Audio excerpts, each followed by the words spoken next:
Hello guys, this is Ranger Gamer 06. How's everyone doing today? It's been a long time since I've done a live stream, so here I am.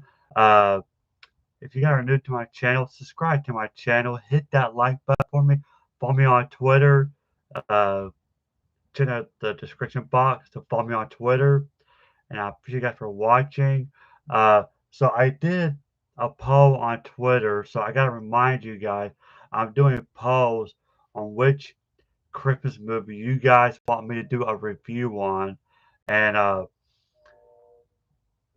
only got one vote, so I thought, you know what, it's got like 3 hours left, I think. So you know what, I'm gonna do a review on it. But please be sure to follow me on Twitter and check the polls. I'm gonna post another poll later on today.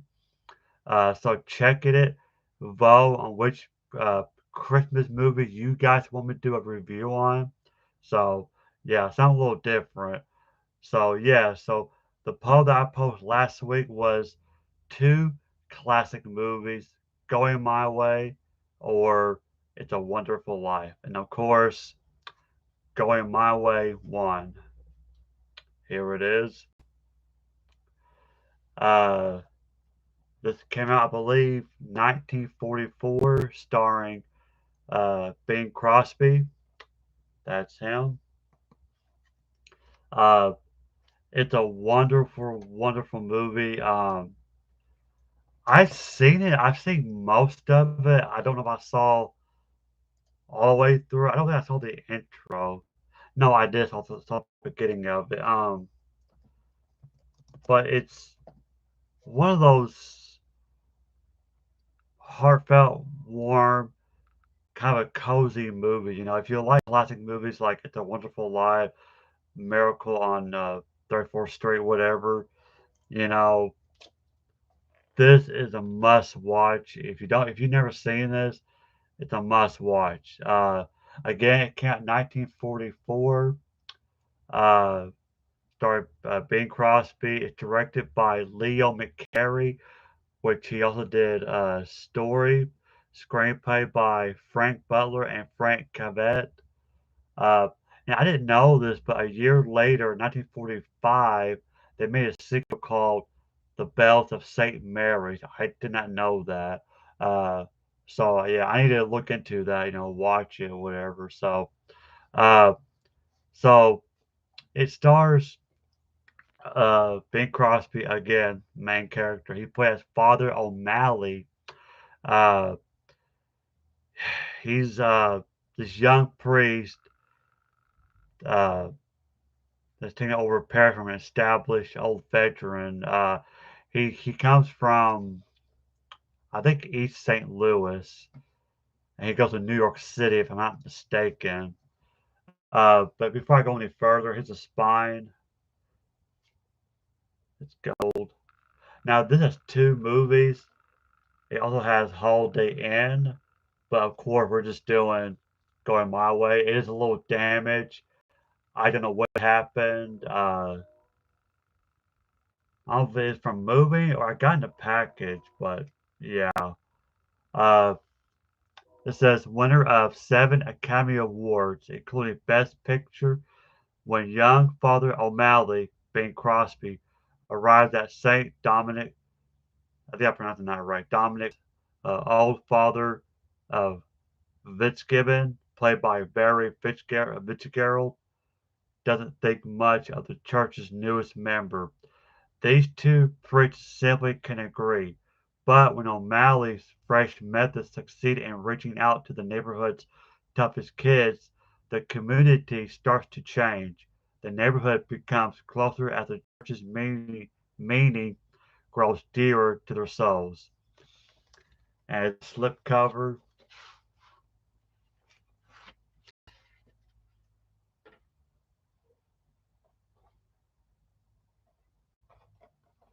the spine,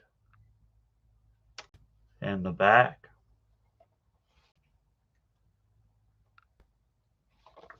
Uh, it's 2 hours, 7 minutes. It's not rated. Uh, This is 1944 Paramount Pictures. renewed 1971 by AMCA. Let's see here. It's got bonus features, cast and filmmakers, bios, trailers, language, English, and I think it's French, captions,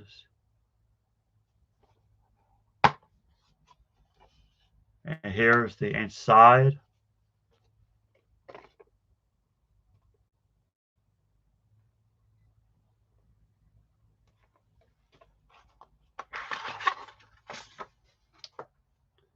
So you got this.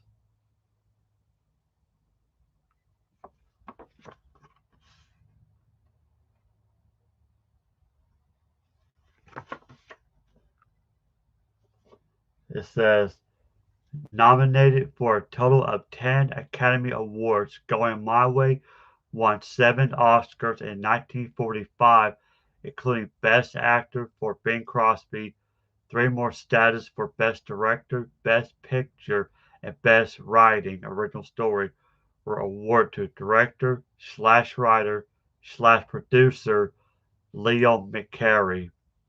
Most remarkable, Barry Fitzgerald for his role as Father Fitzgibbon, for the first actor ever to be nominated for both Best Actor and Best Supporting Actor. So that's very interesting. So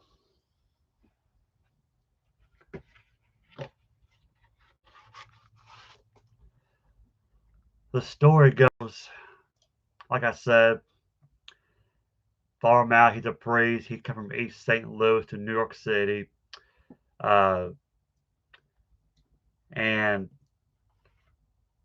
like his first day, because you gotta keep in mind, he's a young fella, right? While Fitzgibbon is an older, he's like an old school priest, okay? He goes by the original tradition of the church, and while O'Malley, he's young and he's got uh his appearance, his attitude. He plays golf, which the other priest doesn't really approve of. So so they don't really get along at first. Because like this first day, he gets a lot of mishaps. Getting into trouble. Uh, and however, he makes his first friend, another father, O'Dowd, played by I can remember Frank McHugh. Uh, Before I continue on, I kind of want to go over the cast. So Frank McHugh as like I said, Timothy O'Dowd, another priest. James Brown as Ted Haynes Jr. Gene Lockhart as Ted Haynes Sr. Jean Heather as Carol James. You got Porter Hall as Mr. Belknap. Fortunio Bonnet Bonov Bonanova as Tommaso Balzani, Eli or Ellie Maryland as Mrs. Kermode, Robert Mitchell Boy Choir as St. Dominic's Church Choir, Risa Stevens as Genevieve Linden, Jenny Tuffle. I think that's O'Malley's old girlfriend. Stanley Clements as Tony Scapone. He's the leader of this gang. These trouble boys, teenagers that's giving people trouble. William Frawley. If you guys don't know who he is, he's playing I Love Lucy as Fred, and this one he's playing as Max Dolan. He's like the music executive, I think is what he was. You got Carl Switzer as Herman Langer. Adeline. I can't pronounce certain names, so forgive me. So yeah, Adeline D. Walt Reynolds as Father Fitzgibbon's mother. Uh, Happy, like sad in a good way scene in the end. I'll get more into that here in a minute. Uh, yeah, and Anita Sharp Bolter as Mrs. Quimp. Jack Norton as Mr. Lilly. He's a music publisher. William Bill Henry as Doctor. Martin Garlazza as Zuniga. Julie Gibson as the taxi driver. You got Gibson Golan as churchgoer. So anyway, like I was saying, uh, so he makes O'Malley and O'Dowd, they're both young, so they become friends pretty quick. Uh, but he tells O'Dowd that he's really there. He was sent by Bishop to take charge of the affair of the parish. Uh, but Fitzgibbon, this guy, will remain uh, as a pastor. So he pretends to be just like an assistant, because he don't want to hurt his feelings or anything, make him uncomfortable. So, and as the story goes on, he gets introduced to a runaway woman named Carol James. Uh, again, that's played by Jean Heather. Uh, so she's dealing with that, dealing with some gang of teens, led by the leader, Tony Scapone. Uh, However, Father Fitzgibbon looks the other way. Why? Because they attend a church. That's all he cares about. However, O'Malley has different plans. So he turns them into choir boys, and he picks Tony, the leader, in charge of the choir. So he turns their lives around. It's really neat. That's one of the things I love about this movie and Bing Crosby's character, how he changes people's lives. If you think, oh, he's just a young priest, he thinks he's all cool and hip, but really he's on a mission to change people's lives, to make, church more interesting and more, to give it a reason to go to church, you know what I mean? So, and now, of course, with the choir thing kicking off, and it's all noisy, and it bothers, again, Father Fitzgibbon. Uh, I feel like I'm not pronouncing his name right, so forgive me, correct me if I'm wrong. All the noise and the singing, and so he goes to the bishop. He's like, "Look, you got to remove O'Malley. He's too much for me." And of course, the conversation Bishop infers the bishop's intention to put O'Malley in charge of the parish. In order to avoid this uncomfortable situation, Fitzgibbon asks the bishop to put O'Malley in charge and then reassign it to his fate. He informs O'Malley of his new role. And so Fitzgibbon gets upset. He runs away, but later that night he returns. Uh, and this, in my opinion, this is where the movie gets better, I think. It gets really good and emotional, again, in a good way. It's not a sad movie per se. If you watch the movie, you know what I'm talking about. Uh, but soon afterward, now this is the part where O'Malley's put Fitzgibbon into bed. That's when they start bonding. They're becoming friends and whatnot. And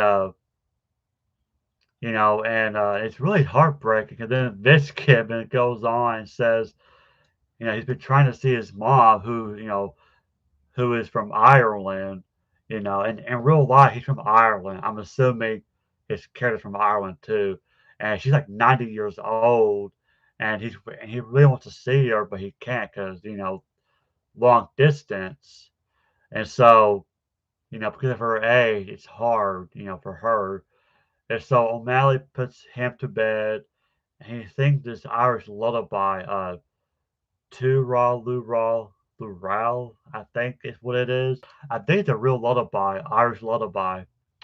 And so, yeah, it's a very memorable scene. Like I said, I think that's when the movie really picks up, at least to me it does.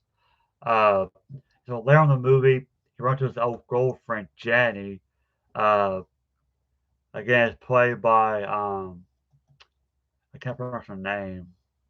It's not Rise, Reese Stevens. Uh, I'm gonna click on her name because that's bugging me. Hang on here. Rise, I think is how you pronounce it. Uh, but yeah, and she's now, and like a famous opera singer. She runs this opera thing, Metropolitan. It's not Metropolitan. It starts with an M. I can't figure out what it was. Uh, Hang on one second, guys. Metropolitan, I believe is how you pronounce it. But it's a real place, located in New York City. But anyway, that's where she's done. She's doing opera now. And O'Malley is like explaining to her, why should have heard from him because he's been sending her letters saying like, "Hey, I'm in priest," but he travels a lot, so that's why she never got her letters. So he's blanked that to her, and but yeah,